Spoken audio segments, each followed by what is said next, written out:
കുറ്റിപ്പുറം തൃക്കണാപുരം സാമൂഹികാരോഗ്യ കേന്ദ്രത്തെ കുടുംബാരോഗ്യ കേന്ദ്രമാക്കി തരം താഴ്ത്തിയ നടപടി പിൻവലിക്കും വരെ സമരരംഗത്ത് തുടരുമെന്ന് തവനൂർ പഞ്ചായത്ത് 3-ാം വാർഡ് സ്വതന്ത്ര സ്ഥാനാർത്ഥി പി.വി. അനിൽ വാർത്താസമ്മേളനത്തിൽ അറിയിച്ചു. പൊന്നാനി ബ്ലോക്ക് പഞ്ചായത്തിന് കീഴിലുള്ള സാമൂഹികാരോഗ്യ കേന്ദ്രത്തെ തരം താഴ്ത്തിയിട്ടും അത്തരം നടപടിയുണ്ടായിട്ടില്ലെന്ന വാദമാണ് പഞ്ചായത്ത് ഭരണസമിതി പ്രചരിപ്പിക്കുന്നത്. നടപടി പിൻവലിക്കണമെന്നാവശ്യപ്പെട്ട് ഓഗസ്റ്റിൽ തന്റെ നേതൃത്വത്തിൽ നടന്ന ഒപ്പുശേഖര സമരത്തിന് വലിയ ജനപിന്തുണയാണ് ലഭിച്ചത്. നിലവിലെ ഓർഡർ പിൻവലിക്കണമെന്നും സ്ഥാപനത്തെ താലൂക്ക് ആശുപത്രിയായി ഉയർത്തണമെന്നും ആവശ്യപ്പെട്ട് മുഖ്യമന്ത്രിക്ക് നൽകിയ നിവേദനത്തിന് മറുപടി ലഭിച്ചില്ല.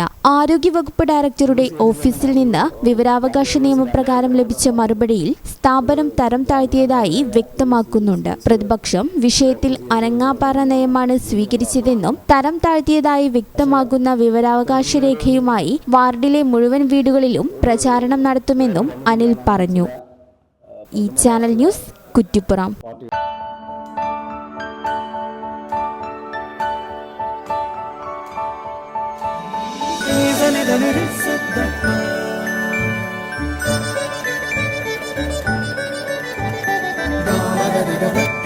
See